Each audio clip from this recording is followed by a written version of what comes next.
আগামীকাল সূর্য উদয় হওয়া যেমন সত্য কথা পূর্ব দিগন্ত থেকে, অনুরূপ ভাবে 1994 সন 93 সনটা গেল, আজকে 93 সেন শেষ। আজকের রাত 11:59 সময় 1993 সনের বিদায় ঘটবে, আর ঠিক 12টার সময় 1994 সনের আগমন ঘটবে। 1993 সন ছিল গোটা পৃথিবীর বুকে মুসলমানদের রক্ত নিয়ে কাফের বেঈমানদের হোলি খেলার বছর। সন্ত্রাস সৃষ্টি করে কলেজ ইউনিভার্সিটিতে মুসলমানদের রক্ত দিয়ে শিক্ষাঙ্গনকে লালে লাল করে দেওয়ার বছর। ইনশাআল্লাহ আগামী 1994 সন হবে কোরআনের বিজয়ের বছর, ইসলামের বছর, আল্লাহ কোরআনের বিজয়ের বছর হবে আগামী বছর ইনশাআল্লাহ। এই কোরআনী সমাজ গঠনের জন্য আমাদেরকে ঐক্যবদ্ধ হতে হবে। কোরআনের সমাজ গঠন করতে চান? রাসূল করিম সাল্লাল্লাহু আলাইহি ওয়াসাল্লাম এই কোরআন দিয়ে সমাজ গঠন করেছিলেন। সেই সমাজে চুরি ছিল না, ডাকাতি ছিল না, জেনা ছিল না, ব্যভিচার ছিল না। সেই সমাজ প্রতিষ্ঠা করতে গিয়ে রাসূলুল্লাহকে রক্ত দিতে হয়েছিল, জীবন দিতে হয়েছিল সাহাবায়ে কেরামদেরকে। আমাদেরকেও প্রয়োজন হলে রক্ত দিতে হবে। পারবেন? পারবেন? আজকে সারা পৃথিবী জুড়ে মুসলমানদের বিরুদ্ধে চূড়ান্ত আযাব এসেছে, চূড়ান্ত গজব এসেছে, চূড়ান্ত মার এসেছে। এই মারের মধ্য থেকে আমাদেরকে বাঁচতে হবে, আমাদেরকে প্রস্তুতি নিতে হবে। আগামী দিনের জন্য, আল্লাহর দ্বীন প্রতিষ্ঠার জন্য দৃঢ় সংকল্পবদ্ধ আমাদের হতে হবে। যেসব নারী, বৃদ্ধা, শিশু চিৎকার বেড়ে আমার কাছে বলতেছে, রব্বুল আলামিন মেহেরবানি করে এই জালিম জনপদ থেকে আমাদের বাঁচাও, তোমার পক্ষ থেকে আমাদের জন্য সাহায্যকারী পাঠাও। এই বলে যখন বসনিয়ার মুসলমানেরা কান্দে, যাদের টাকা আছে, পয়সা আছে, ওদের সাহায্য করতে যারা এগিয়ে এলো না, কিয়ামতের দিন আল্লাহর দরবারে অবশ্যই আসামি হওয়া লাগবে, কোনো সন্দেহ নাই। আজ আরাকান আমাদের বাড়ির কাছে, বার্মা, সেখান থেকে আমার কাছে লেখা হয়েছে। তারা লিখছে, সামরিক জান্তার সম্মিলিত সামরিক বাহিনী নতুন ভাবে চরম নির্যাতন শুরু করেছে। এবারের নির্যাতনের প্রধান টার্গেট হচ্ছে আলেম সমাজ। এ বাহিনী দীর্ঘদিন ধরে মুসলিম নারীদের জন্য শরীয়তের দৃষ্টিতে পর্দা আবশ্যক নয় মর্মে আলেমদের কাছ থেকে ফতোয়া আদায়ের জন্য চেষ্টা করে। ব্যর্থ হয়ে বর্তমানে আলেমদেরকে পাইকারি হারে গ্রেফতার করে ব্যারাকে নিয়ে গিয়ে অমানুষিক নির্যাতন চালাচ্ছে, আলেমদের পুড়িয়ে দাড়ি মুন্ডিয়ে দিচ্ছে। আরাকানের গ্রান্ড মুফতি মাওলানা নুরুল হক সাহেবকে অনেক নির্যাতনের পর উপরোক্ত ফতোয়া আদায় করতে না পেরে নির্মম ভাবে তাকে হত্যা করেছে। প্রতি মুসলিম পাড়া থেকে 20-30 জন করে মুসলিম যুবতী সামরিক বাহিনীর ব্যারাকে সরবরাহ করার জন্য নির্দেশ দেওয়া হয়েছে। অনেক যুবতীদের ইতিমধ্যে ব্যারাকে নিয়ে গিয়ে সামরিক নির্যাতন চালিয়ে তাদেরকে হত্যা করা হয়েছে। আরাকান থেকে এই চিঠি আমাদের কাছে এসেছে। কাশ্মীরের উপরে ভারত যে অত্যাচার করতেছে, কাশ্মীরের ব্যাপারে আমরা আগের থেকে আমাদের মত ব্যক্ত করে এসেছি। আমরা কাশ্মীরি জনগণের সপক্ষে। কাশ্মীরি মুসলমানেরা বছরের পর বছর ধরে আত্মনিয়ন্ত্রণাধিকারের প্রশ্নে তারা এক পায়ে দাঁড়িয়ে আছে। তাদেরকে রেফারেন্ডাম দেওয়া হোক, কাশ্মীরিরাই তাদের ভাগ্য নিজেরাই নিয়ন্ত্রিত করুক, এটাই ছিল জাতিসংঘের কথা, এটাই ছিল বিশ্ব বিবেকের কথা। কিন্তু ভারতের জালিম সরকার, মুশরিক সরকার, কাফের সরকার ভারত কাশ্মীরের মুসলমানদেরকে নির্বিবাদে হত্যা করছে। আমি আশ্চর্য হয়ে যাই যখন দেখি বাংলাদেশের কোন কোন পত্রিকায় কাশ্মীরি জনগণকে লেখে বিচ্ছিন্নতাবাদী। এরা নির্লজ্জভাবে ভারতের পা চেটে নিজেদের জীবিকা নির্বাহ করে। আমি আজ আপনাদের খেদমতে আরজ করতে চাই, পৃথিবীর নির্যাতিত মুসলমানদের পাশে আমরা আমাদের জীবন নিয়ে পাহারা দেব। আমাদের আমাদের আর কিছু না থাকতে পারে, আমাদের ইমানের মজবুতি আছে। ইমানের মজবুতি আছে না? আপনারা মনে রাখবেন, ভারত তার অপসংস্কৃতি আমাদের মধ্যে ঢুকাচ্ছে। বাংলাদেশের মধ্যে মঙ্গল প্রদীপ দিয়ে অনুষ্ঠান শুরু হয়ে গিয়েছে, মঙ্গল প্রদীপ দিয়ে অনুষ্ঠান শুরু করা হচ্ছে। তারপরে নববর্ষ উদযাপনের জন্য হিন্দুয়ানি কায়দায় উদযাপন করা হচ্ছে। সাব গেমস শুরু করা হলো, কোরআনে কারীম তেলাওয়াত করা হলো না। সেখানে বর এবং বধূ বানানো হয়েছে, তাতে টোপর পরায়া হিন্দুয়ানি কায়দায় করানো হয়েছে। বাংলাদেশের কলেজ ইউনিভার্সিটির সামনে মূর্তি বসানো হতেছে। সুতরাং অপসংস্কৃতিতে ভারত বাংলাদেশের উপর তার আধিপত্য বিস্তার করতেছে। এ ব্যাপারে মুসলমানদের ঐক্য চাই। ভারতের আমাদের ব্যাপারে ভারতের যে ভূমিকা, সে ভূমিকা হচ্ছে ওরা আমাদেরকে মেরে ফেলতে চায়, ওরা আমাদেরকে পানিতে মারবে, ওরা আমাদেরকে ভাতে মারবে, ওরা আমাদেরকে শেষ করে দেবে, স্বাধীনতাকে বিপন্ন করে দেবে। এজন্য আজ এই বিশাল জনসমুদ্রের কাছে প্রশ্ন করি, যদি প্রয়োজন হয় আমাদের চির দুশ্মন ভারতের বিরুদ্ধে যদি লড়াইয়ের প্রয়োজন হয়, তোমরা সবাই প্রস্তুত থাকবে?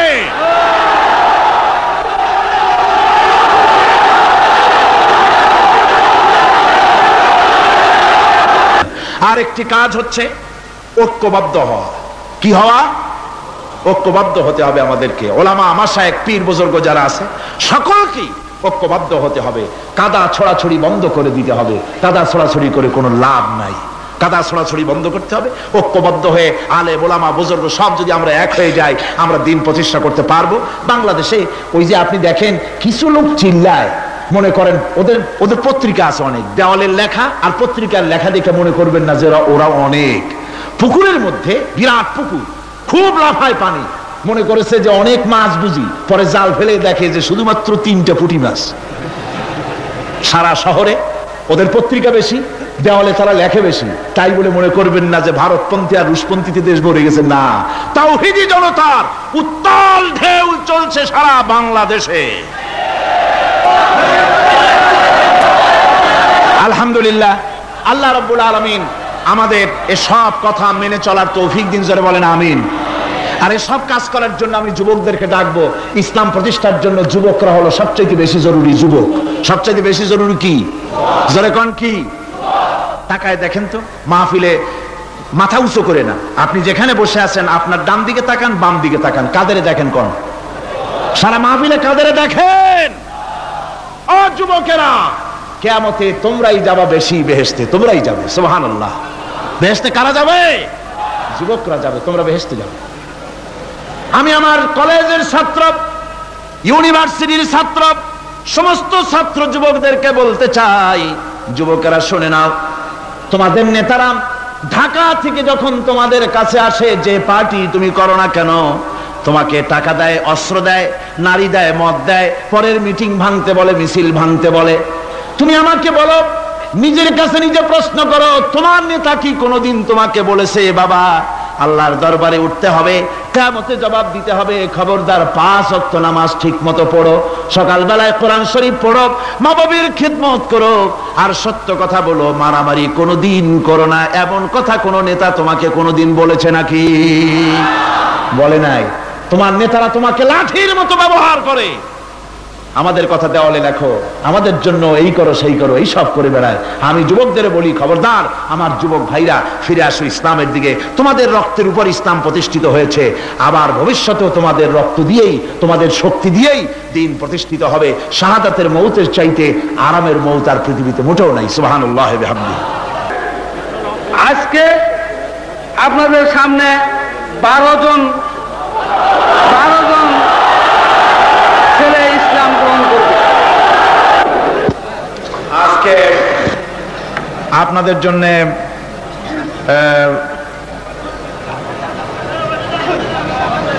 একটা সুখবর যে কোরআনে কারীমের তাফসীর আমরা শুনতে পেরেছি। 2 নম্বরে আমরা মুনাজাতের দিকে এগিয়ে যাচ্ছি। 3 নম্বরে আলহামদুলিল্লাহ আজকে মোট 14 জন ইসলাম কবুল করতে যাচ্ছেন। এর আগে তৃতীয় দিন ইসলাম কবুল করেছিলেন 10 জন, 5 জন, এবং চতুর্থ দিন ইসলাম কবুল করেছেন একজন খ্রিস্টান মহিলা সহ 5 জন। এ গেল 10 আর আজকের 14, সর্বমোট এবারের তাফসীরুল কোরআন মাহফিলে 24 জন অমুসলিম ভাই কোরআনে কারিমের সুশীতল ছায়ায়, ইসলামের সুশীতল ছায়ায় আশ্রয় গ্রহণ করলেন। 24 জন অমুসলিম ভাই ইসলাম কবুল করলেন। আলহামদুলিল্লাহ, আলহামদুলিল্লাহ। এখন ওনাদেরকে ইসলাম কবুল করানো হচ্ছে। লা ইলাহা, এটা উচ্চ করেন, এটা উচ্চ করেন। লা ইলাহা ইল্লাল্লাহু মুহাম্মাদুর রাসূলুল্লাহ। আল্লাহ ছাড়া কোনো ইলাহ নাই, মাবুদ নাই, উপাস্য নাই। মুহাম্মদ সাল্লাল্লাহু আলাইহি ওয়াসাল্লাম আল্লাহর প্রেরিত রাসূল। আশহাদু আন লা ইলাহা ইল্লাল্লাহু ওয়াহদাহু লা শারীকা লাহু ওয়া আশহাদু আন্না মুহাম্মাদান আবদুহু ওয়া রাসূলুহু। আমি সাক্ষ্য দিচ্ছি আল্লাহ ছাড়া কোনো ইলাহ নাই, মাবুদ নাই, উপাস্য নাই। তিনি এক, তিনি একক, নিরঙ্কুশ, তার কোনো অংশীদার নাই। আমি আরো সাক্ষ্য দিচ্ছি মুহাম্মদ সাল্লাল্লাহু আলাইহি ওয়াসাল্লাম আল্লাহর প্রেরিত বান্দা এবং রাসূল। সকলকে বলুন আসসালামু আলাইকুম। বলেন আসসালামু আলাইকুম।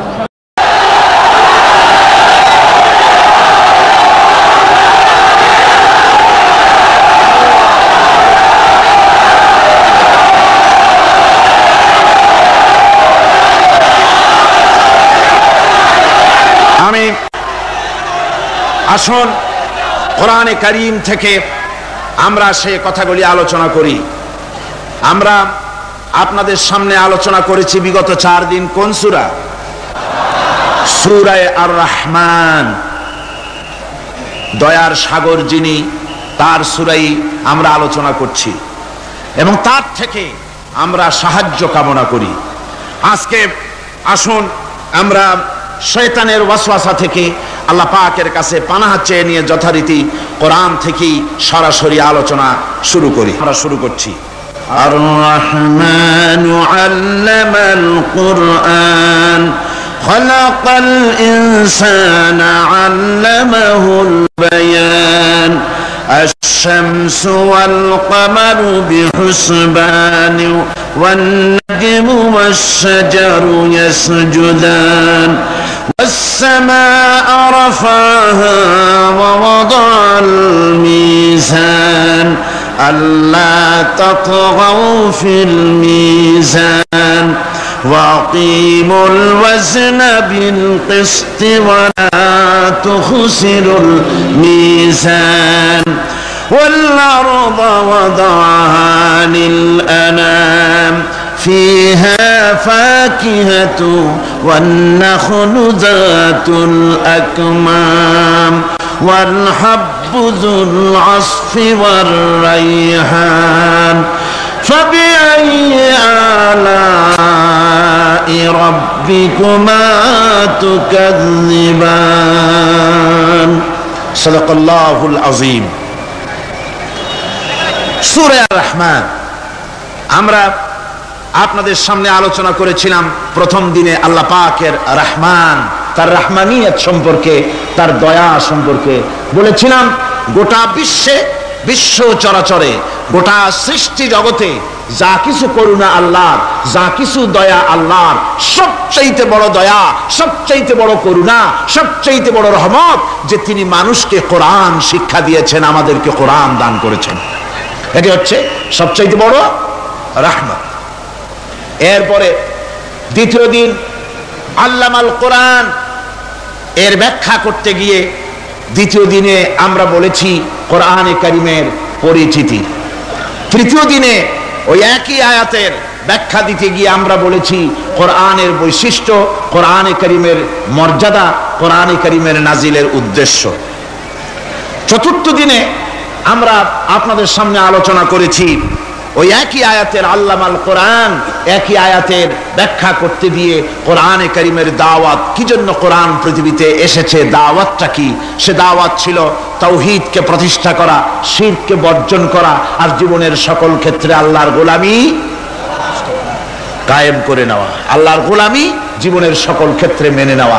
এ কথাগুলি গতকাল পর্যন্ত আমরা আলোচনা করেছি। দুটি আয়াতে আমাদের মানে খুবই ছোট্ট ছোট্ট দুটি বাক্যর মধ্যে আমাদের গত 4 দিন চলে গিয়েছে।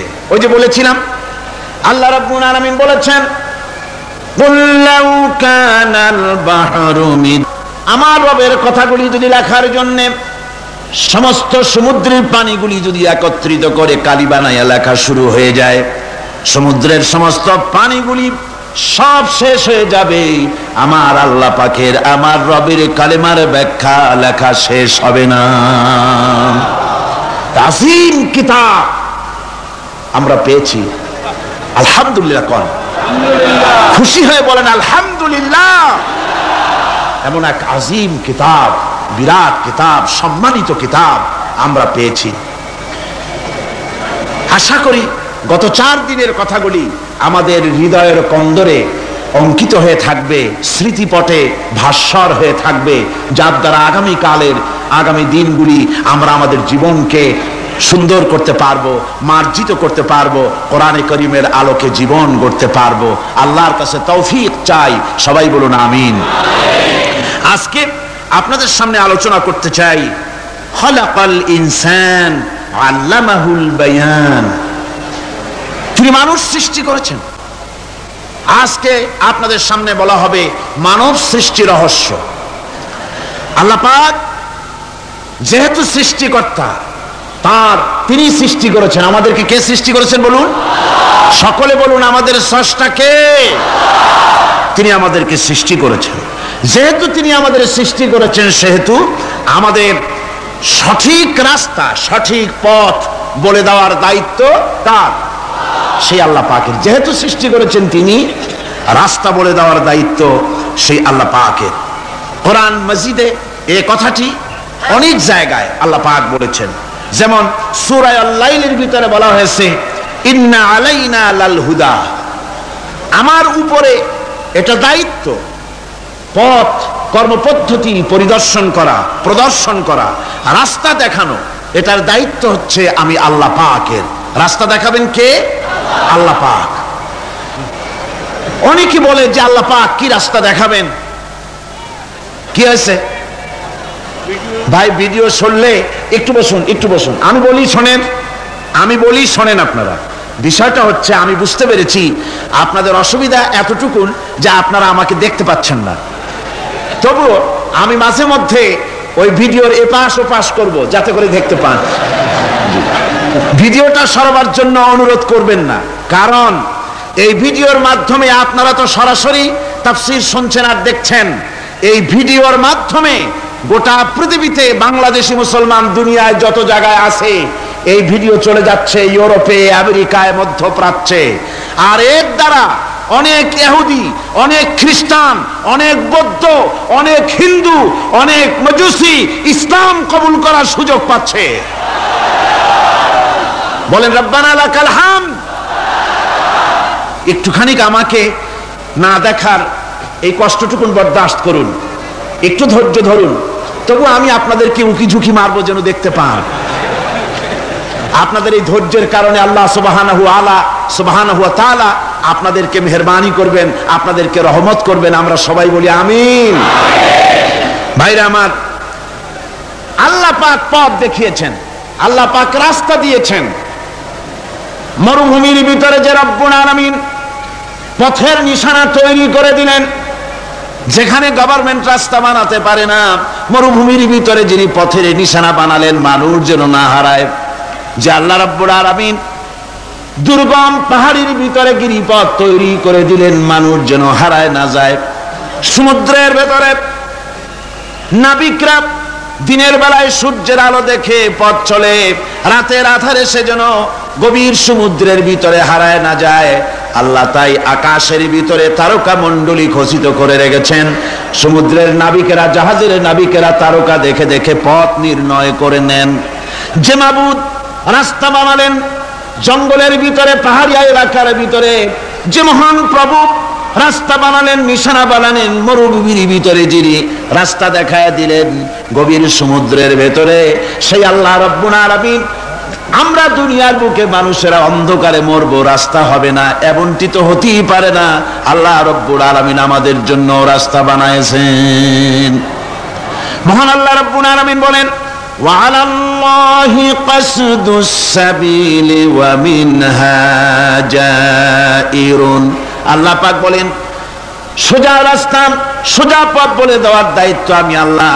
যেখানে রয়েছে অসংখ্য বাঁকা পথ, অসংখ্য বাঁকা পথ যেখানে, যে পৃথিবীতে, সেখানে সোজা রাস্তা বলে দেওয়ার দায়িত্বটা কার?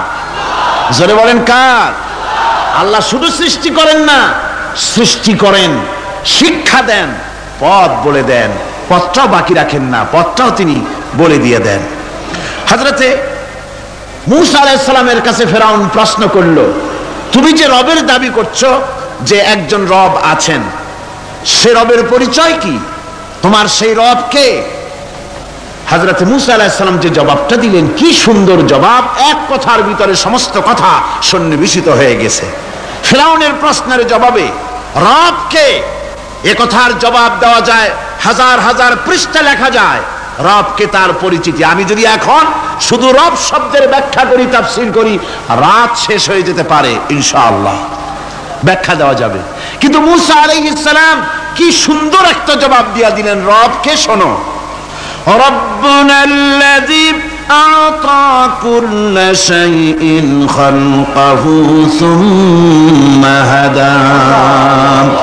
রব হচ্ছেন সেই, আমার প্রভু হচ্ছেন তিনি, যিনি সমস্ত সৃষ্টিকে, সমস্ত মাখলুকাতকে যিনি সৃষ্টি করেছেন, আর সৃষ্টি করার পর তার চলার জন্য পথ তৈরি করে দিয়েছেন। তিনি হচ্ছেন আল্লাহ পাক, যিনি সৃষ্টি করেন আর পথের দিশা দেন। তিনি হচ্ছেন আল্লাহ পাক, তিনি হচ্ছেন রব। শুধু বানান না, বানাবার পরে তার প্রয়োজনটাও মিটায় দেন। আল্লাহ পাক সেই আল্লাহ বলছেন, খালাকাল ইনসানা আল্লামাহুল বায়ান। তিনি মানুষ সৃষ্টি করেছেন। আমি সম্ভবত দ্বিতীয় দিনে আপনাদেরকে বলেছিলাম, মানুষ বানর থেকে আসে নাই, মানুষ ওরাং ওটাং থেকে আসে নাই, মানুষ শিম্পাজি থেকে আসে নাই, মানুষ বাঁদরের গোষ্ঠী নয়, মানুষ এসেছে মাটি থেকে, আদম থেকে। মানুষের পূর্বপুরুষ হচ্ছেন হযরতে আদম আলাইহিস সালাম। মানুষের পূর্বপুরুষ কে? আদম আলাইহিস সালাম। আর মানুষের পূর্বপুরুষ হচ্ছেন আদম আলাইহিস সালাম, আর তার উৎপত্তি হচ্ছে মাটি থেকে। মানুষ এসেছে আদম থেকে, আদম এসেছে মাটি থেকে। এখন আল্লাহ পাক বলছেন যে আমি হচ্ছি তোমার স্রষ্টা, আমি তোমাকে বানাইছি। কোরআনে কারীমের কথা এভাবে বলছে, কাইফা তাকফুরুনা বিল্লাহি ওয়া কুনতুম আমওয়াতান ফাহিয়াকুম সুম্মা ইউমীতুকুম সুম্মা ইউহয়ীকুম সুম্মা ইলাইহি তুরজাউন। হে মানুষ, তোমরা কিভাবে কুফরি করো, অস্বীকার করো, আল্লাহর সাথে নাফরমানি করো? কিভাবে করো? যে আল্লাহ তোমাকে, তুমি ছিলে মৃত্যু, তোমাকে আল্লাহ পাক জিন্দা করেছেন, এই জিন্দা থেকে আবার মৃত্যু করবেন, আবার মৃত্যু থেকে তোমাদেরকে জিন্দা করবেন, আবার সেই আল্লাহর কাছে তোমাদেরকে ফিরে আসতে হবে। সুতরাং মানুষ জন্মের পূর্বে সব মৃত্যু ছিল, একথা তো আজ বিজ্ঞানসম্মত কথা, বৈজ্ঞানিক সত্য কথা। মানুষ জন্মের আগে মৃত্যু ছিল। কিভাবে? মানুষের উৎপত্তি কোত্থেকে এলো? কোরআনে কারীম তা পরিষ্কার করে বলছে, তোমাকে কিভাবে সৃষ্টি করেছে তুমি দেখো। সন্তান মায়ের জরায়ুতে আসার পূর্বে সে ছিল পিতার শুক্রকীট আর মায়ের ডিম্বাণু, অর্থাৎ স্পার্মটোজন এবং ওভাম, এই দুটি জিনিসের মধ্যে সে বিভক্ত ছিল। মায়ের বক্ষপিঞ্জর এবং পিতার পৃষ্ঠদেশ থেকে সবেগে নির্গত এক ফোঁটা পানি দিয়ে আমি আল্লাহ পাক তোমাকে সৃষ্টি করেছি। কোরআনে কারীম বলছে, হাল আতা আলাল ইনসানি হিনুম মিনাদ الدهر لم يكن شيئا مذكورا মানুষের জীবনে কি এমন এক সময় এসেছিল না যখন সে উল্লেখযোগ্য বিষয় বস্তু হিসাবে পরিগণিত ছিল না? তোমার নাম ছিল না, পরিচয় ছিল না, কিছুই ছিল না, দুনিয়ার কেউ তোমাকে জানতো না, শুনতো না। আমি আল্লাহ পাক তোমাকে সৃষ্টি করেছি, তুমি কোত্থেকে এলে? কোরআনে কারীম থেকে তা জেনে নাও। আল্লাহ রাব্বুল আলামিন বলেন, ইন্না খালাকনাকুম মিন তুরাবিন সুম্মা মিন নুতফাতিন সুম্মা মিন আলাকাতিন সুম্মা মিন মুদগা। আমি রব্বুল আলামিন তোমাকে সৃষ্টি করেছি, মাটির উপাদান দিয়ে তৈরি করলাম। মা বাপের, পুরুষের স্পার্মটোজেন আর মহিলাদের ওভাম দুটোতে মিলে মায়ের গর্ভের ভিতরে নাপাক পানি ফোটাকে জমাট রক্তে পরিণত করে দিলাম। এই জমাট রক্তকে গোশত বানালাম, কচি কচি হাড় দিয়ে একটা বডি, একটা স্ট্রাকচার তৈরি করলাম। তারপরে ফাকাসাউনাল ইযামা লাহমা, গোশত দিয়ে, রগ দিয়ে, চামড়া দিয়ে সুন্দর করে ছাউনি দিয়া মায়ের গর্ভের ভিতরে আমি আল্লাহ রব্বুল আলামিন তোমাকে বানাইছি। মায়ের পেটের ভিতরে ফি কারারিম মাকিন, একটি সুরক্ষিত জায়গায় তোমাকে আমি রেখে দিলাম, যেখানে কোনো রোগ, কোনো জার্ম যেখানে পৌঁছতে পারবে না, কোনো অসুবিধা হবে না। এমন একটা জায়গায়, এমন একটা ইন্টেনসিভ কেয়ার ইউনিটের ভিতরে রেখেছি। সুবহানাল্লাহি ওয়া বিহামদিহি। একটা ইন্টেনসিভ কেয়ার ইউনিট যেখানে কোনো রকমের কোনো জার্ম প্রবেশ করে বা করবার কোনো ক্ষমতা নাই কারো। এমন একটা যে একটা প্যাকেট, সুন্দর একটা প্যাকেট, একটা কভারের মধ্যে তোমাকে তৈরি করা হলো মায়ের পেটের মধ্যে। তারপরে আজকে তুমি কুফরি করতেছো, আজকে আমাকে অস্বীকার করছো।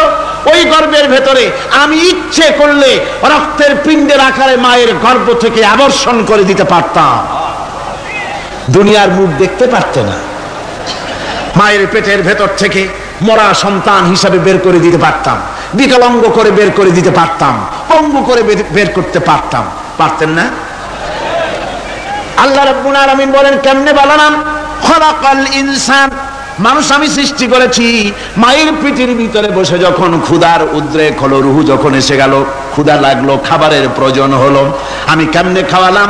দুনিয়ার কোনো মা বাপ, কোনো নেতা, কোনো ডাক্তার, কোনো চিকিৎসা বিজ্ঞানী মায়ের পেটের সন্তানের খাবার সরবরাহ করতে পারে না। আল্লাহ পাক বলেন, তুমি কি খাবে? ব্যবস্থা আমি করেছি। মায়ের মাসিক অসুখকে বন্ধ করে দিয়ে মায়ের নাভির সঙ্গে তোমার নাভির সাথে তার লাগাইয়া দিয়েছি, আর ওই তারের মাধ্যমে রক্ত বের করে দিয়া মায়ের রক্ত দিয়ে তিল তিল করে তোমারে বড় করেছি। রক্তটা মুখে লাগাই নাই, মুখে লাগলে পরে নাপাক রক্ত, মুখটা নাপাক হয়ে যাবে। নাভির ভিতর দিয়ে পাস করে দিলাম, মুখটাকে পবিত্র রেখে দিলাম, যাতে করে দুনিয়ায় আসার পর আমার পবিত্র বানানো মুখখানা দিয়া এই দুনিয়ায় বসে তোমার আল্লাহর পবিত্র নামের জিকির করতে পারো। এমন সুন্দর করে মায়ের পিঠের ভিতরে তৈরি করলাম, হাত দিলাম, পা দিলাম, সুন্দর করে বানালাম, এমন নিখুঁত করে বানালাম, তাকায়া দেখো নিজের দিকে, সুন্দর করে বানালাম। এরপরে কি করলাম? সুম্মা নুখরিজুকুম তিফলা, বাচ্চার আকারে মায়ের পেট থেকে আস্তে করে বের করে নিয়ে আসলাম। সুবহানাল্লাহি ওয়া বিহামদিহি। আস্তে করে মায়ের পেট থেকে নিয়ে এসেছি পৃথিবীর বুকে। পৃথিবীতে যখন আসলে তখন তোমার অবস্থাটা কি ছিল? ক্ষুধার যন্ত্রণায় যদি মরেও যেতে, কান্দা ছাড়া ভাষা নাই। ভাষা আছে? কোনো হুঁশ ছিল আমাদের? কোনো জ্ঞান ছিল? আল্লাহ রাব্বুল আলামিন বলেন, আল্লাহু আখরাজাকুম মিন বুতুনি উম্মাহাতিকুম লা তা'লামুনা শাইআ, মায়ের গর্ভ থেকে এমন অবস্থায় বের করে এনেছি যখন তোমার কোনো হুঁশ নাই, জ্ঞান নাই, কথা বলতে পারো না, পায়খানার ভিতরে পড়ে থাকো, ট্যাটা করে, কান্দা ছাড়া পথ নাই, পানির পিপাসায় গলা শুকায় যায়, কান্দা ছাড়া পথ নাই, মনের তোমার মুখের কোনো ভাষা নাই কান্না ছাড়া। আমি তোমার এমন আল্লাহ, আমি তোমার এমন স্রষ্টা, আমি তোমার এমন রব। তোমার ভাষা নাই বলে মায়ের কলিজার ভেতরে আমি তোমার প্রতি এক দুর্বিনীত মহব্বত পয়দা করে দিয়েছি। তোমার কান্না তোমার মায়ের বুকের মধ্যে শেল বিঁধে যায়। তুমি যখন কাঁদো, কান্নার আওয়াজ যখন মায়ের কানে চলে যায়, হাজারো কাজ ফেলে মা দৌড়াইয়া বাচ্চারে কোলে নেয়। কি খাবে কেউ তৈরি করে না। আল্লাহ রাব্বুল আলামিন বলে, বান্দারে দুনিয়ায় আসার আগে তুমি কি খাবে, খাবারের বন্দোবস্ত আমি আল্লাহ করেছি। আমি এমন স্রষ্টা, তুমি দুনিয়া আসার 6 মাস আগে তোমার মায়ের বুকের ওপরে তোমার খাদ্য গরম করে আমি আল্লাহ রিজার্ভ করে রেখে দিয়েছি। সেই খাদ্য শুধু খাদ্য নয়, রোগের প্রতিষেধক, এটা ওষুধ। আজ বিজ্ঞানীরা, চিকিৎসা বিজ্ঞানীরা বলছেন মায়ের দুধ সন্তানের খাদ্যের, মায়ের দুধের চাইতে কোনো বিকল্প কিছুই নাই। সন্তান পৃথিবীতে এলে মায়ের প্রথম দুধটা, গ্রামে গঞ্জে অশিক্ষিত এলাকায় প্রথম দুধটা ফেলে দেয়। এটাকে মনে করে এটা খারাপ, এটা খাওয়াতে নাই, তাহলে ধনুষ্টঙ্কার হবে। হাবিজাবি কথা বলে। আল্লাহ দুধ বানাইছে বাচ্চার ধনুষ্টঙ্কার হওয়ার জন্য। মায়ের ওই প্রথম দুধটা হচ্ছে সন্তানের জন্য সমস্ত রোগের প্রতিষেধক। সে ছিল পেটের ভিতরে একটা কাভারের মধ্যে, ওখানে কোনো জার্ম ছিল না, কোনো রোগ জীবাণু ছিল না। ও পৃথিবীতে এসেছে যেখানে অক্সিজেনের ভেতরে জার্ম রয়েছে, বাতাসের ভিতরে জার্ম রয়েছে, যার পরিবেশটা খারাপ হয়ে আছে। মানুষের শ্বাস প্রশ্বাসে, নিঃশ্বাসে হাজারো রোগ জীবাণু ঘুরছে। এই রকমের একটা পৃথিবীতে এসেছে। আসার পরে কচি স্বাস্থ্য, কচি শরীর, কচি হার্ট, কচি লাংস, সেটাকে প্রতিরোধ করবে কি করে? সেজন্য আল্লাহ পাক মায়ের দুধের ভিতরে সমস্ত রোগের প্রতিষেধক দিয়ে দিয়েছেন। সুবহানাল্লাহ। আজকের বিজ্ঞানীরা তা স্বীকার করেছেন। অনেক মা তার সন্তানকে দুধ দেন না, নিজের শরীর স্বাস্থ্য ভালো রাখার চিন্তা করে বাচ্চাকে দুধ খাওয়ান না। এটা অত্যন্ত নির্মম কাজ। বাচ্চাকে দুধ খাওয়ালে বাচ্চার সাথে মায়ের মহব্বত বাড়ে। ইউরোপে, আমেরিকায় মাকে মা বলে ডাকে না, বাপকে শ্রদ্ধা করে না, সম্মান করে না। তার কারণ সেখানে মায়েরা তার সন্তানদেরকে কোলে নেয় না, সন্তানদেরকে ফিডার খাওয়ায়। আর আমি নিজের চোখে দেখেছি মায়েরা ইউরোপে, আমেরিকায় যখন শপিং এ আসে, তখন রাস্তায় যখন আসে, তখন ওই পুশ চেয়ার গুলিতে বাচ্চাকে শোয়াইয়া বাচ্চা এভাবে পুশ চেয়ারে করে ঠেলে নিয়ে যায়, আর কুত্তার বাচ্চাগুলি কোলে করে ঘুরে বেড়ায়। কুত্তার বাচ্চা কোলে নেয়, নিজের বাচ্চা পুশ চেয়ারে করে ঠেলে। সেই জন্য মায়ের প্রতি সন্তানের মহব্বত হয় না, সন্তানেরও মায়ের প্রতি কোনো শ্রদ্ধা জাগে না। আল্লাহ কি ব্যবস্থা মায়ের কলিজার মধ্যে মহব্বত পয়দা করে দিয়েছেন আল্লাহ পাক। মায়ের বুকের দুধের ভিতরে আল্লাহ রাব্বুল আলামিন, আল্লাহ পাক বলছেন, আমি মানুষ সৃষ্টি করেছি আর তার সমস্ত প্রয়োজন মিটিয়েছি, তার খাবারের সব প্রয়োজন মিটিয়ে দিয়েছি। দুধটাকে ঘন করি নাই হজম করতে পারবে না বলে, ওই দুধটা সামান্য পাতলা করে দিয়েছি, ওর ভিতরে সামান্য মিষ্টি দিয়েছি। দুধের বোটার ভিতরে একটা ছিদ্র দিলে, চোষা মারলে পরে অনেকগুলি দুধ বেরিয়ে এসে গলাটা আটকে যেত, তোমার কচি কণ্ঠ গলা আটকে যেত, শ্বাস করতে পারতে না। এজন্য মায়ের স্তনের বোটার ভিতরে সূক্ষ্ম সূক্ষ্ম 32টা ছিদ্র করে আস্তে করে দুধ বার করে তোমার জীবন আমি বাঁচাইছি। খলাকাল ইনসান, মানুষ সৃষ্টি করেছি আমি আল্লাহ পাক।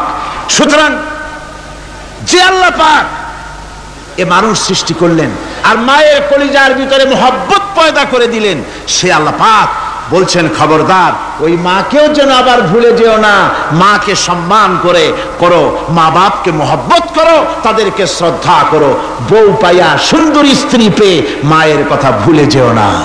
অনেক সাহেব আছে মায়ের কথা ভুলে যায়, স্ত্রীর কথা অনুযায়ী মায়ের উপরে অত্যাচার করে, এরকমও বহুত আছে।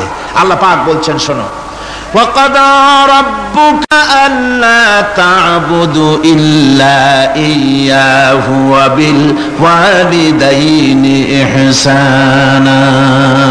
তোমার প্রভুর পক্ষ থেকে ফয়সালা হয়েছে, চূড়ান্ত সিদ্ধান্ত হয়ে গিয়েছে, আমি আল্লাহর ইবাদতের পর তোমার মা বাপের ইহসান করবে, খেদমত করবে, তাদের জন্য উপকার করবে, তাদেরকে ভালোবাসবে। আল্লাহ রাব্বুল আলামিন বলেন, মা বাপের সঙ্গে কেমনে কথা বলবে, তাদের সাথে কিভাবে আচরণ করবে, আল্লাহ তাও শিখিয়ে দিয়েছেন।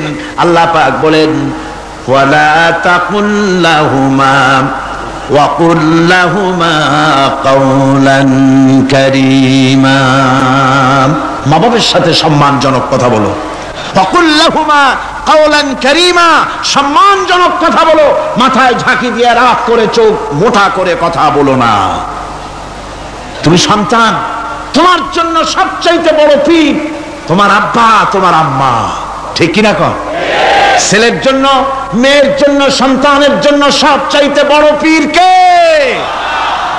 বাপ মা এটা ভালো করে মনে রাখতে হবে আপনার মাওলানা সাহেবদের দোয়া পীর সাহেবদের দোয়া কবুল হতেও পারে নাও হতে পারে 50-50 সম্ভাবনাও আছে আবার সম্ভাবনা নাই কিন্তু মা বাবার দোয়া কবুল হবে 100% সিউরিটি রয়েছে রাসূলুল্লাহ বলেছেন তিনজনের দোয়া কবুল হবে মুস্তাজাবুদ দাওয়াত কয়জনের দোয়া কবুল হবে আল্লাহ রাব্বুল আলামিনের হাবিব বলেন তিনজনের দোয়া কবুল হবে আল্লাহর দরবারে তার মধ্যে একজন হলেন মাজলুম ব্যক্তি যে ব্যক্তি অত্যাচারিত যে ব্যক্তি মুসাফির প্রবাসী তার দোয়া কবুল হবে আর মা বাপ যদি সন্তানের জন্য দোয়া করে ওই দোয়া আল্লাহ রাব্বুল আলামিনের দরবারে মঞ্জুর হয়ে যায় আল্লাহ রাব্বুল আলামিন মা বাপ সম্পর্কে বলেন মা বাবার জন্য আমার কাছে দোয়া করবি বান্দারা আমার কাছে দোয়া করবি দোয়াটা আল্লাহ পাক শেখাচ্ছেন রব্বিরহামহুমা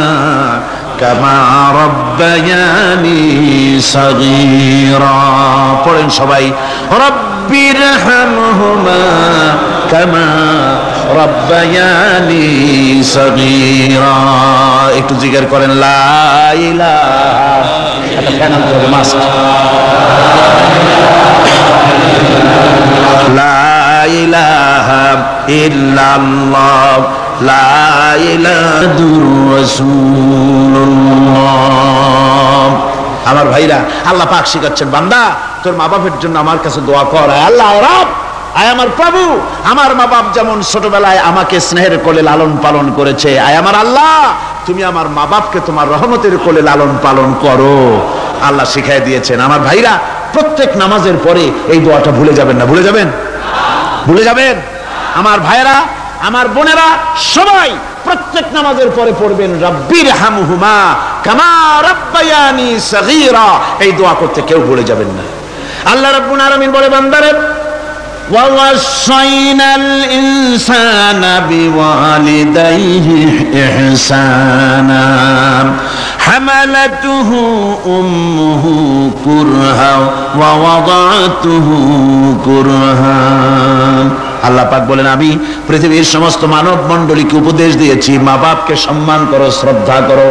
তাদের উপকার করো তার কারণ হলো তোমার মা তোমাকে গর্ভে ধারণ করেছে অত্যন্ত কষ্টের সাথে আল্লাহ বলতেছেন মা তোমাকে গর্ভধারণ করেছে অত্যন্ত কষ্টের সাথে এরপরে তোমাকে ডেলিভারি করেছেন অত্যন্ত কষ্টের সাথে তোমাকে ডেলিভারি করেছেন আমার ভাইয়েরা জনাব অধ্যাপক মফিজুর রহমান সাহেব আমাকে বলছেন যে মাহফিলের চতুর্দিকে তার কাছে ওনাদের কাছে রিপোর্ট এসেছে এক শ্বাসরুদ্ধকর পরিবেশ সৃষ্টি হয়ে গিয়েছে মহিলাদের ভেতরে 3 জন নাকি সেন্সলেস হয়ে পড়েছেন এত প্রচন্ড ভিড় হয়েছে সেখানে আমি আপনারা দোয়া করুন আল্লাহ যেন এই মাহফিলকে সুন্দর রূপে পরিচালিত করে দেন রহমতের হাওয়া যেন বহায় দেন জোরে কোন আমিন আর জোরে কোন আমিন আমি দেখতে পাচ্ছি আপনারা ঠাসাঠাসি করে বসেছেন তারপরেও আল্লাহ পাক কোরআন শরীফে বলেছেন তোমরা যদি অপর ভাইকে একটু জায়গা করে দাও নিজের জায়গা কম করে আল্লাহ বেহেশতের মধ্যে তোমার জায়গা বাড়াই দিবেন আল্লাহ পাক কোরআন শরীফে বলেছেন আমি সমস্ত মুসলমান একজনও দাঁড়াবেন না এক বান্দা দাঁড়াবেন না বসা অবস্থায় আপনারা সামনের দিকে চেপে আসেন এই মঞ্চের দিকে বসা অবস্থায় সমস্ত মানুষ নড়ে চড়ে বসেন হরকতে বরকত হবে নড়ে চড়ে বসেন আর এই ফাঁকে দাঁড়াবেন না খবরদার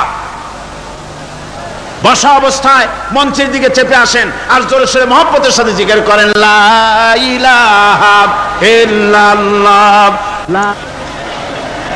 গভীর রাত্রে মানুষ সব ঘুমিয়ে যায় গর্ভবতী মা ঘুমাতে পারে না সন্তান পেটের ভিতরে হাঁটু দিয়া গুতা মেরেছে পা দিয়া লাথি মেরেছে মা চরম শীতের রাত্রে প্রচন্ড শীতের রাতে গায়ের লেপটা সরায় দিয়া মা একবার দাঁড়ায় আর একবার বসে একবার দেওয়ালের সাথে হেলান দিয়া দাঁড়ায় কষ্ট করে রাতটারে কাটায় দেয় আবার সারাদিন সংসারের জন্য কাজ করেছেন, রান্না বান্না করেছেন মা, সকলকে খাওয়াইয়া মা শেষের দিকে খেতে গেছেন। যখন নিজে খেতে গেলেন, খাবারের ক্ষুধাত নিয়ে পেট ক্ষুধা নিয়ে খেতে বসেছেন, পেটের ভিতরে সন্তান লাথি মেরেছে, পেটের মধ্যে ঘুষা মেরেছে, হাঁটু দিয়া গুতা মেরেছে, ভরা পেটে পেটের ভিতরে সন্তান গুতা মারলো হাঁটু দিয়া মাথা দিয়া। মা ক্ষুধা রয়েছে, পেটে খেতে পারলেন না, বেদনা শুরু হয়েছে। খাবারের থালাটা ঠেলে দিয়ে মা দাঁড়ালেন, বসলেন, চোখের পানি ফেললেন। এভাবে করে মা একটা দুইটা দিন নয়, 10টি মাস পর্যন্ত সন্তানটাকে পেটের মধ্যে নিয়ে, একটা জীবিত মানুষ আর একটা জীবিত সন্তান পেটের মধ্যে নিয়ে নড়াচড়া করছেন, চলাফেরা করছেন। কিতাবের মধ্যে এসেছে রাতের বেলায় মা যে ঘুমাতে পারেন না, সন্তানের নড়াচড়ার কারণে রাতভর ইবাদত করলে যত সওয়াব পাওয়া যেত, আল্লাহ ওই সওয়াব মায়ের আমলনামায় লিখে দেন।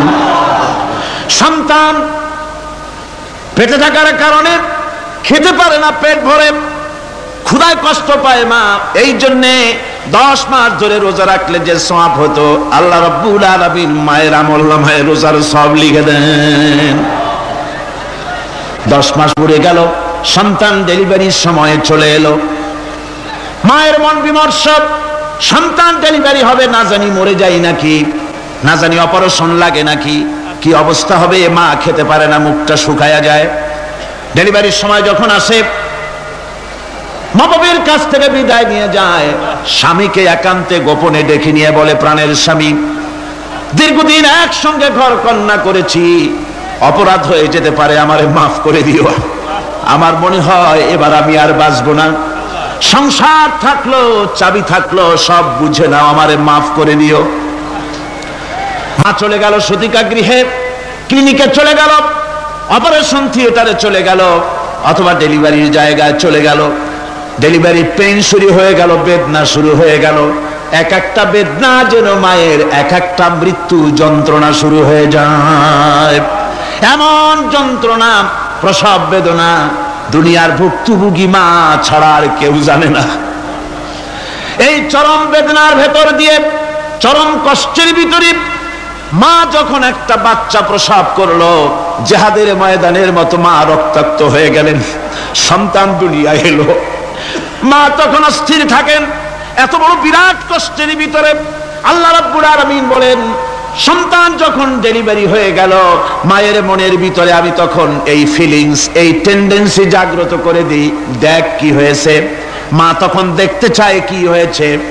মায়ের সামনে যখন এত কষ্টের, হৃদয় বিংড়ানো, কলিজার 32টি নাড়ি ছেঁড়া যন্ত্রণার সন্তান যখন মায়ের চোখের সামনে আসে, আল্লাহ পাক বলেন, মা যখন তার ছেলের মুখের দিকে তাকায়, মেয়ের মুখের দিকে তাকায়, আল্লাহ বলেন 10 মাসের পেটে ধরা কষ্ট আর ডেলিভারির সব কষ্ট মায়ের মন থেকে মুছে ফেলে দেই। আল্লাহ রাব্বুল আলামিন বলেন, খবরদার দুনিয়ার মানুষ, এমন মায়ের সাথে নাফরমানি করবি না, এই মায়ের সাথে নাফরমানি করবি না, মাকে সম্মান করবি, মার কাছে দোয়া চাবি। দুনিয়ায় যদি সম্মান চাও, রিজেক্ট চাও, মায়ের পায়ে ধরে কাঁদো। মায়ের জাতি অনেক সম্মান তার। রাসূল করিম সাল্লাল্লাহু আলাইহি ওয়াসাল্লামকে প্রশ্ন করা হয়েছে, হুজুর খেদমত করব কার? হুজুর কয় মায়ের। তারপরে কার? হুজুর কয় মায়ের। তারপরে কার? হুজুর বলেন মায়ের। তারপরে কার? তোমার পিতার। 3 গুণ। তোর মায়ের মর্যাদা 3 গুণ বেশি, তোর বাপের চাইতে মর্যাদা বেশি। সুবহানাল্লাহ পড়েন। আর আজকে ইসলামের শত্রুরা তারা বলে যে ইসলাম নারীর অধিকার আদায় করে নাই। নারীর অধিকার ইসলাম দেয় নাই তো কে দিয়েছে? আমার বন্ধুগণ, বিশ্বনবী জনাব মুহাম্মদ রাসূলুল্লাহ সাল্লাল্লাহু আলাইহি ওয়াসাল্লাম মসজিদে নববীর ভিতরে বসে আছেন। এক বৃদ্ধা মহিলা মসজিদের মধ্যে প্রবেশ করলেন। হুজুর বৃদ্ধাকে দেখে দাঁড়ায় গেলেন, বিশ্বনবী বুড়ি মেয়ে লোককে দেখে দাঁড়ায় গেলেন। আল্লাহর নবী বুড়িকে দেখে দাঁড়ালেন। বুড়ি যখন কাছে এলেন, আল্লাহর নবী নিজের গায়ের চাদর বুড়ির জন্য বিছায়া দিলেন। বুড়ি বসলেন। এরপরে কথাবার্তা সারার পর বুড়ি যখন বিদায় হবেন, হুজুর আবার দাঁড়ালেন। বুড়ি মহিলা চলে গেলেন। সাহাবায়ে কেরাম বলেন, ইয়া রাসূলুল্লাহ, কিছুই বুঝলাম না। একজন বৃদ্ধা মহিলার জন্য বিশ্ব নবী দাঁড়ান আর গায়ের চাদর বিছান, আমরা বড় আশ্চর্য হয়ে গেলাম। নবীজি বলেন, ও আমার সাহাবীরা, তোমরা জানো না এই মহিলাকে চিনতে পারো নাই? আমি আমার মায়ের দুধ আমার জীবনে কিসমতে তেমন হয় নাই, আমি আমার মায়ের দুধ তেমন কিসমতে পাই নাই। যার বুকে দুধ খেয়ে, যার কোলে কাখে চড়ে আমি বড় হয়েছি, আমার সেই দুধ মা ইনি হযরতে হালিমাতুস সাদিয়া, আর সেই দুধ মা। রাসূলুল্লাহ নিজে সম্মান দিয়েছেন মায়ের। খবরদার, মাকে অসম্মান করবেন না, মাকে সম্মান করবেন, মাকে শ্রদ্ধা করবেন। আমার বন্ধুগণ, আলেম ওলামা পীর বুজুর্গদের জন্য হাদিয়া তো দেন, আপনারা কোনো নিষেধ নাই, দেন। হাদিয়া দেওয়াও সুন্নত, নেওয়াও সুন্নত, দিবেন, আমি কোনো নিষেধ করি না। কিন্তু আমি বলতে চাই, পীর বুজুর্গদের কাছে, আলেম ওলামাদের কাছে হাদিয়া দিয়া আল্লাহরে যত না খুশি করতে পারবেন, এই ডালিম বেদানার মৌসুমে বেদানা একটা ভেঙে নিজ হাতে যদি মায়ের মুখে তুলে দেন, আল্লাহর আরশ খুশি হয়ে যাবে, আল্লাহর আরশ আজিম খুশি হয়ে যাবে, আল্লাহ পাক খুশি হয়ে যাবেন। মায়ের খাওয়াও, বাপকে খাওয়াও, তোমার সবচেয়ে বড় পীর তিনি। সুবহানাল্লাহ পড়ে, সুবহানাল্লাহ। মা বাপ যদি একটু দোয়া করে দেয়, তোমার জিন্দেগির কাম শেষ। একটু বদদোয়া করলে জাহান্নামে যাবা। কোন পীর সাহেব বদদোয়া করলে জাহান্নামে যাবে এমন কথা নয়, কোন মাওলানা বদদোয়া করলে দোজখে যাবে এমন কথা নয়। রাসূল বলেছেন, হুমা জান্নাতুকা ওয়া নারুকা, মা বাপ তোমার বেহেশত, মা বাপ তোমার জাহান্নাম। মা বাপ যদি অসন্তুষ্ট হয় দোজখে যাবি, আর মা বাপ যদি খুশি আল্লাহর জান্নাতে চলে যাবি। সুবহানাল্লাহ, সুবহানাল্লাহ, সুবহানাল্লাহ। মায়ের পায়ের তলে তোর বেহেশত। আমরা পুরুষ, আমাদের গত বছরও বলেছি, আমরা পুরুষ, আমাদের পায়ের তলে জুতা, আমাদের পায়ের তলে কি? শুধু জুতা। আর আমার মা, আমার মায়ের জাতি যারা এই প্যান্ডেলে বসে আছেন, আমার মায়েরা বোনেরা, মায়ের জাতি যারা পৃথিবীতে, মায়ের জাতির পায়ের তলে আল্লাহর বেহেশত। সুবহানাল্লাহ। নারীর মর্যাদা ইসলাম দেয় নাই, কে দিয়েছে? আল্লাহ দিয়েছেন, আল্লাহ রাসূল দিয়েছেন। আমার বন্ধুগণ, হযরত বাইজিদ বুস্তামি, ছোট্ট বাচ্চা ছেলে, গভীর রাত্রে মা অসুস্থ, পানির পিপাসায় জেগে উঠেছেন। বাবারে, পিপাসায় শেষ হয়ে গেলাম, পানি দাও। ছেলে ঘরের ভিতরে পানি না পেয়ে বাইরে দৌড়াদৌড়ি করলেন। অনেক দূর থেকে পানি নিয়ে এসে দেখেন মা ঘুমায় গেছেন। পানি নিয়ে দাঁড়ানো, পৌষ মাস, মাঘ মাসের শীতের রাত, ফজরের সময় মায়ের ঘুম ভেঙে গেল। তাকিয়ে দেখেন বাইজিদ দাঁড়ানো, হাতে পানি থরথর করে কাঁপছে। জিজ্ঞাসা করে, বাইজিদ তুমি দাঁড়ানো কেন? ছোট্ট বাচ্চা বলে, মা পানি চেয়েছিলে তুমি গভীর রাত্রে, পানি ঘরে ছিল না, অনেক দূর থেকে আনতে হয়েছে। মা বলছে, ঘুমাও নাই কেন গ্লাস থুইয়া? বাচ্চা বলে, ঘুমাই নাই। তুমি যদি আবার পানি চাও, সময় মতো যদি দিতে না পারি, মা তোমার কষ্ট হবে, এই জন্য ফজর পর্যন্ত আমি দাঁড়ায় আছি, কখন তুমি পানি চাও। মা হাতের থেকে পানি নিয়ে পান করলেন। বাইজিদকে বিছানার উপরে আরাম করে কম্বল দিয়ে ঘুম পড়াইয়া দিলেন। হযরত বাইজিদের মা উযু করে ফজরের নামাজ পড়ে সিজদায় চলে গেলেন। চিৎকার মেরে কেঁদে বলেন, আমার রব, আমার আল্লাহ, আমি আমার বাইজিদের মা, আমি মা হয়ে বাইজিদের জন্য দোয়া করি। বাইজিদ আমার জন্য আজকে যা করেছে, আমি মা, আমার কলিজা ঠান্ডা হয়ে গেছে। হায় আল্লাহ, আমি বাইজিদের জন্য দোয়া করি, তুমি তাকে সুলতানুল আরিফিন বানাইয়া দিও। মঞ্জুর হয়ে গেল আল্লাহ পাকের কাছে দোয়া। আমার ভাইরা, আল্লাহ পাক বলছেন, খবরদার, আমার ইবাদতের পরে মা বাপ, আল্লাহর ইবাদতের পরে কারা? মা বাপ। মা বাপকে সম্মান করো, শ্রদ্ধা করো, মোহাব্বত করো, কিসমত খুলে যাবে, কিসমত খুলে যাবে। মা বাপকে সম্মান করো। হযরত আবু হুরায়রা রাদিয়াল্লাহু তাআলা আনহু রাসূলের সামনে এসে কাঁদতেছেন। হুজুর বলছেন, আবু হুরায়রা কাঁদো কেন? কাঁদো কেন? রাতের বেলা কাঁদো কেন? হযরত আবু হুরায়রা বলছেন, হুজুর আমাকে মা মেরেছেন। হুজুর বলছেন, মা মারলো কেন? কোন অপরাধ করেছো? কোন গোস্তাখি করেছো? আবু হুরায়রা বলছেন, না হুজুর, কোন গোস্তাখি করি নাই, তবে মারলো কেন? হযরত আবু হুরায়রা বলছেন, হুজুর আমি আপনার দরবার থেকে ফিরতে রাত হয়ে গিয়েছিল। মা জিজ্ঞেস করলেন, আবু হুরায়রা এত রাত্রে কোথায় ছিলে? বললাম, আমি ছিলাম যে কদম চুমতে পারলে দুনিয়া ধন্য হয়, সেই দরবারে নববীর কদম মোবারক থেকে আসতে আমার দেরি হয়েছে। আমার মা মুশরিকা, আপনার নাম শুনে তার গায়ে আগুন জ্বলে উঠলো, আমাকে ধরে মারা আরম্ভ করলো, বলল হয় আমার বাড়ি ছাড়বি আর না হয় মুহাম্মদ সাল্লাল্লাহু আলাইহি ওয়াসাল্লামের দরবার ছাড়বি। আমি বললাম, আমার মা, তুমি বুড়ি মানুষ, তোমার গায়ে যত শক্তি আছে সমস্ত শক্তি দিয়ে আমারে পিটাও, আমারে মারো, মারতে মারতে আমাকে বাড়ি থেকে তুমি বের করে দাও। তোমার বাড়ি শুদ্ধ তামাম দুনিয়া ছেড়ে দিতে পারি, আল্লাহর নবীর কদম মোবারক ছেড়ে দিতে পারি না। হুজুর আমার মা আমাকে গলা ধাক্কা দিয়ে বের করে দিয়েছেন। হুজুর বলছেন, আবু হুরায়রা তোমার মা তোমাকে মেরেছে, তুমি আমার কাছে নালিশ করছো? আমার তো এখানে ইন্টারফেয়ার করার কিছুই নেই। সুবহানাল্লাহ, সুবহানাল্লাহ। মা তোমাকে মেরেছে, এখানে আমার করার কিচ্ছু নাই। বিশ্ব নবী বলছেন, এত বড় পাওয়ারফুল নবী, লেজিসলেটিভ পাওয়ার, সারে আল্লাহ তাকে বানিয়েছেন শরীয়ত প্রণেতা।